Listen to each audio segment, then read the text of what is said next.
Great. We've got Megan Jaworsky from Be The Change. Megan is an empowerment coach, teacher trainer, education consultant, motivational speaker, teacher, mentor and a philanthropist. Her background is varied and her passion is to enable people from all backgrounds, ages and walks of life. As nannies, we're always caring for others. As mothers and as parents, we tend to care for others as well. But who takes care of us? This workshop is about making the change to your life to ensure mental and physical well-being. Welcome, Megan. Teacher, trainer, education consultant, motivational speaker, teacher, mentor and a philanthropist. Her background is varied and her passion is to enable people from all backgrounds, ages and walks of life. As nannies, we're always caring for others. As mothers and as parents, we tend to care for others as well. But who takes care of us? This workshop is about making the change to your life to ensure mental and physical well-being. Welcome, Megan.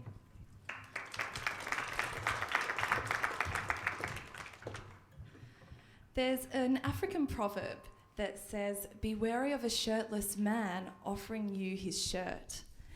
And I really like this proverb because it reminds me that we cannot give what we do not have. And today I'm going to be speaking to you a little bit about how we can take care of ourselves. And I'm a teacher, I was a nanny, and I'm also a mum to a 4-month-old little baby that you might have seen around the place. And so I'm fully aware of the pressures that we are under looking after children, whether they're our own or whether they're somebody else's. And often we keep giving and giving and giving, and we forget to give to ourselves. And that can lead us down the path of feeling overwhelmed, a little bit about what the lady previously was talking about, having anxiety, even depression, because we forget to actually take care of ourselves. And I think this kind of profession attracts people that are quite giving and very generous, and we forget to say no or set up boundaries or just to have self-care. So today I'm going to be spending just 15 minutes with you, and I'm going to do a quick overview of some of the things that have really helped me throughout being a nanny, a teacher and a mum, that have helped me, especially more recently in my new role as a mother. So the first one, and you might want to get out because this is a workshop, so you might want to jot these down. I also have put on there a little checklist, and that's a summary of what I'm talking about too. So you don't need to jot it down if you just want to keep this, but it's up to you what you would like to do. So the first point that I want to talk about in how we can take care of ourselves and look after ourselves is, you've probably heard it before, it's a little bit cliched, but you need to love yourself. So put up your hand if you've heard the concept of self-love before. I think most people, yes. Now, let's be honest, who here has either in the past or currently struggled with that concept a little bit or a lot? I'm definitely one of them. More recently, having a baby obviously changes your body. And I remember I've really struggled lately with that. And it didn't matter how many times I wanted my husband to compliment me, until I started to love myself for me, it made absolutely no difference. Because you see, an empty well can't give love. And unless you love yourself, it's very hard to receive love from others. As I said before, be wary of a shirtless man offering you his shirt. So the point is do you trust yourself enough to really love yourself? And so the first point is love yourself. It's in red. So you must love yourself, because no one else, who's taking care of the nanny? Well, you need to, because nobody else is going to take care of you. No one else can make you love who you are. No one else can force you to love yourself but you. And that's a choice that you have to do every day. Like loving somebody else is a choice, loving yourself is also a choice. And I found that to be quite difficult in more recent times. And the reason why is because I didn't actually feel like I was worthy of love. I had a lot of self-doubt, a little bit about what that lady from Panda was talking about. I felt like I wasn't worthy of love. I felt yucky. I felt like my body had changed, the hormones had changed, particularly after having a baby. And I didn't actually feel like I was worthy of my husband's love. And until I realized that I was worthy of love, and until you realize as well, it's very hard to love yourself. And I had to trust that I had what it took. I had to trust that I had everything that I need within me. And you do too. In order to love yourself, you have to trust yourself. And the more you trust yourself to make good decisions, the more you trust yourself as a nanny, the more you trust that you've got what it takes. And if you don't have what it takes, you're going to find out what it takes and do it. So you might not have all the answers as a nanny. None of us do. You might not have all the answers as a parent. But if you trust that you've got what it takes to find them out, then it's so much easier to let go of the barriers and to fully embrace who you are. So to take care of yourself, the first step is you have to believe you're worthy of it, and you have to love yourself enough to do something about it. Which leads us to the next one. The second point that I want to bring up is we are not our thoughts. And I know that sounds a bit strange, and it's something that, once again, I'm recently exploring, but we are not our thoughts. What that means is, which is fortunate for me, because at 3 o'clock in the morning when my baby won't stop crying, I can tell you I don't have very nice thoughts. So it's good to know that I'm not those thoughts. I don't know if any of you can relate to this, but he just wouldn't stop crying. He was about 2 or 3 weeks old, and my mother passed away a couple of years ago. My grandmother passed away when I was pregnant, and all my family all live away from me. So I felt like I was on my own, except for my husband, bless him.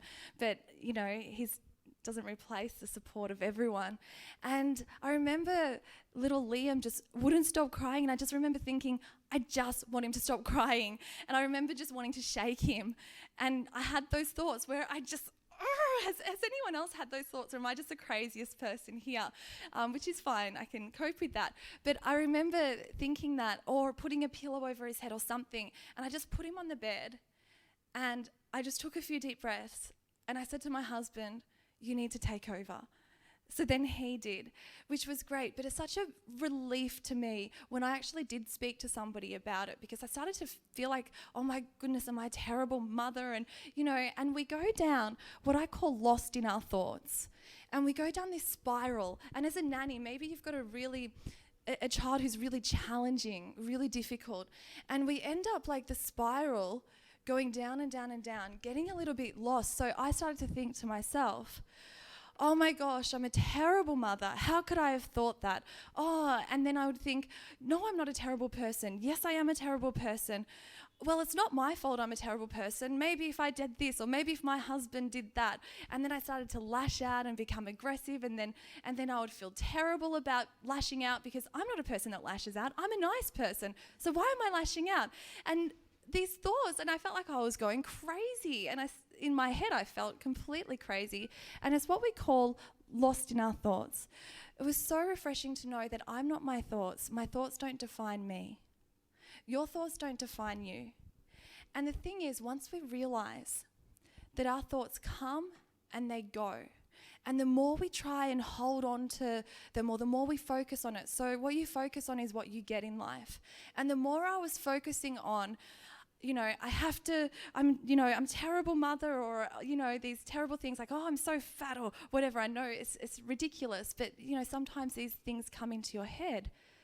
The more I started to feel that, because what you focus on is what you get. So when I started to realize that I can't control everything, but I can let thoughts go. They're like clouds. If you picture clouds just coming and going, that's the same as our thoughts. And it comes back to trust. I had to trust that a more empowering thought would come into my mind. And I had to trust myself to know that I'm not a terrible person. I don't need to focus on that. I can just let that thought go. And when I started to let those thoughts go, so when it came into my mind, when I started to say to myself, no, let it go, I actually said, let it go. Then a new thought replaced it, because we never not have thoughts in our head. And a new thought replaced it. And it was so much more empowering. And I ended up getting out of this spiral. And I ended up realizing that when I was going through that stage, when Liam wouldn't stop crying, that I was a great mum, that I was just exhausted. Because you see, our thoughts drive our emotions. We think something, then we feel something. And so by letting go of thoughts that aren't giving us the emotional response we want and latching on to ones that do, we end up lifting our emotional state. And that's what happened to me. And I ended up lifting my emotions, and I started to feel really good, and I started to say things like, I'm a really great mum, and I truly believe that I am. And I think that's a beautiful place to be in. And that's the same with you as being a nanny. You might not be a mother, but you look after children. And sometimes you can get lost in that spiral, particularly if you've got challenging children or a lot of children or, a little baby you're looking after, or maybe even in a relationship, not even related to children, because, you're more than just a nanny. You're a human being as well. So as soon as you trust that a new thought comes, it frees you to let go of that thought. And that really helped me.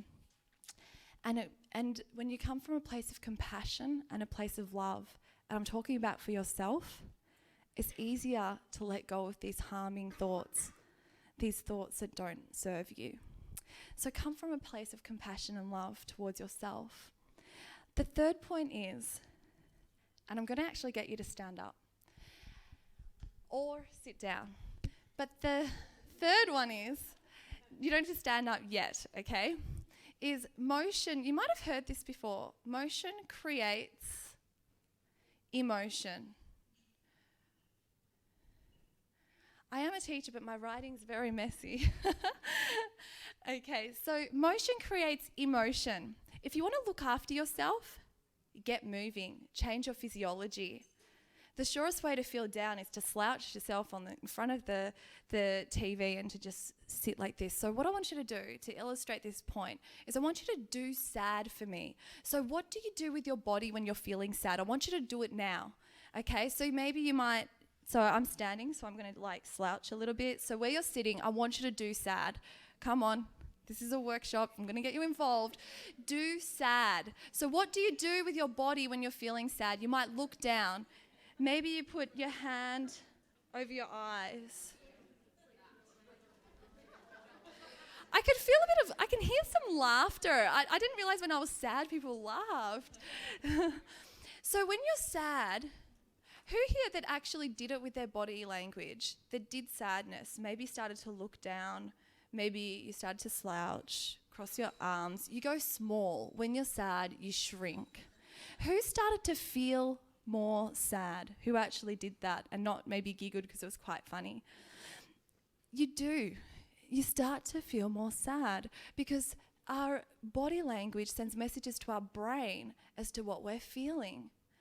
And you might have heard about power poses. If you want to feel powerful, there are 3 poses. Stay like this, or like that. And it's so true. If you want to take care of yourself, you've got to understand that our mind, body, and spirit are all connected. What you even eat, what you put into your body is what you get out of your body. So you've got to look at also, what are you eating? Are you exercising? Are you moving? Because if you want to feel good about yourself, if you want to truly look after yourself, it's all connected.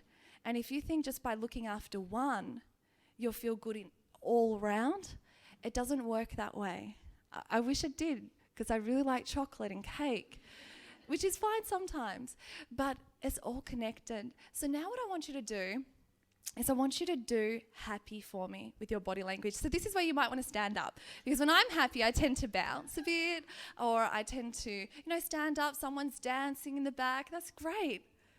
So when you're happy, you move, your physiology changes. So when you're a nanny with kids, if you've noticed the energy of the children you're working with is really low, play hide and seek, go to the park, get away from sitting, because kids tend to sit so much, because I've been a teacher and I hated how much we had to get the kids to sit down all the time. It's ridiculous.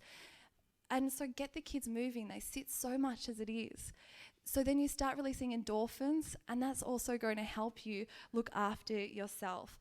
So remember that if you want to feel better, that's so important. The next point is be, do, have. So this is a 4th one, and it's on that flyer that I've got for you too. So be, do, have. If you want to be a successful nanny, often what people focus on is what they do. I have to do all the time. And then they wonder why they don't get the results they want, because they're too busy doing and they forget who they're actually being.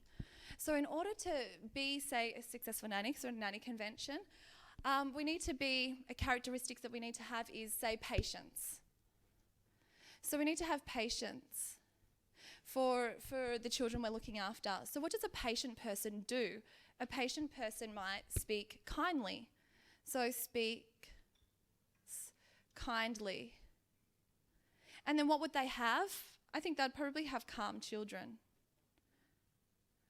Okay? The other one, I've noticed that the theme is bringing about fun and happiness here at the convention. So if you want to be a fun nanny, and who doesn't want to be a fun nanny? Kids love having fun. Then what would you do? Maybe play dress-ups or hide and seek or go to the park. So that's what you would do. And what would you have? You would have happy children. And you can apply this in your relationships if you're a girlfriend or a wife or, any area of your life. Who are you being? Because if all you focus on is what you're doing and not who you're actually being, you won't get the same results in life. You won't have what you want. So what is it that you want to get? And think about, who do I need to be in order to get that? So change who you're being. What kind of nanny do I want to be? Make a list.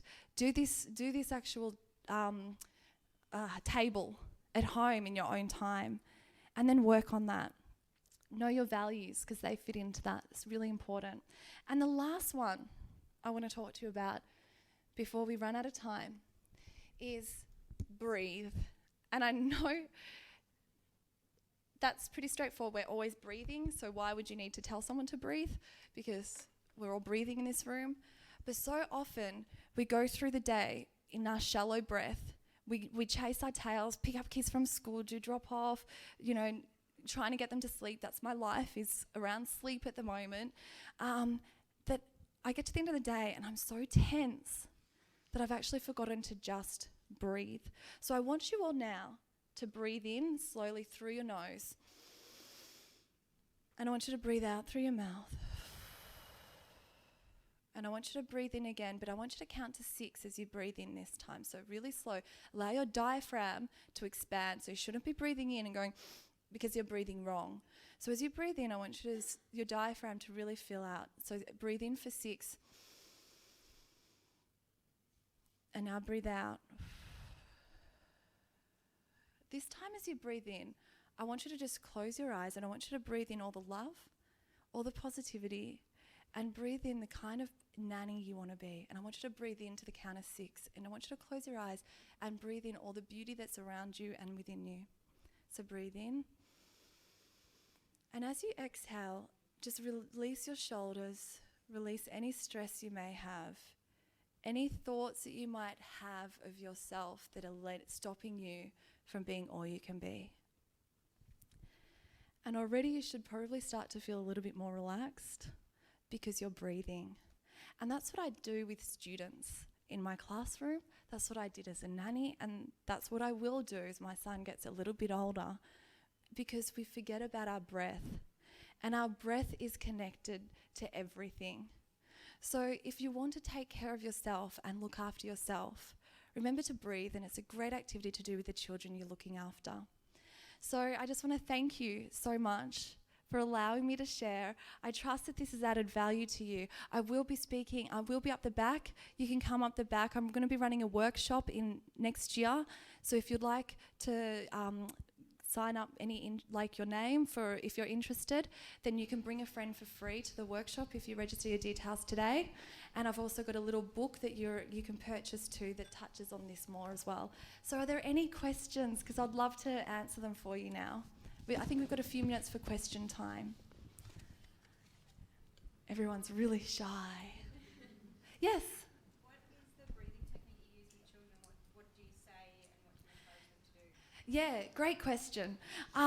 What I do is I often, depending on the age of the children, so if they're primary school age, it's different to high school age kids, but along the lines of, first I just get them to breathe, and then once they do that, so I say, we're going to play a little breathing game, and then get them to breathe in and then breathe out. Then I'll get them to close their eyes, usually lying on the floor, and then I actually get them to tense, starting from their feet, their toes, and then release. all the way up, and I just get them, and I just break up the different parts of the body, and they always have a little giggle when I say your bottom. Get them to tense and then release, and then I make a joke about not releasing the gas. You try and make it fun for them. And then after they're completely relaxed, I then get them to visualise, because I'm an NLP instructor and hypnotherapist, so I'm really big on visualisation. So I get them to visualise anything that might be giving them stress. And as they breathe out, I get them to visualise them scrunching it up into a ball, whatever it is that's caused them to feel sad that day or whatever it is, and throw it away. So as they breathe in, I get them to visualise all the beauty around them and all the love, and then throw away all the bad things. And I just want to say thank you once again for your time, and I trust this has added value to you. Thank you. Thanks, Megan.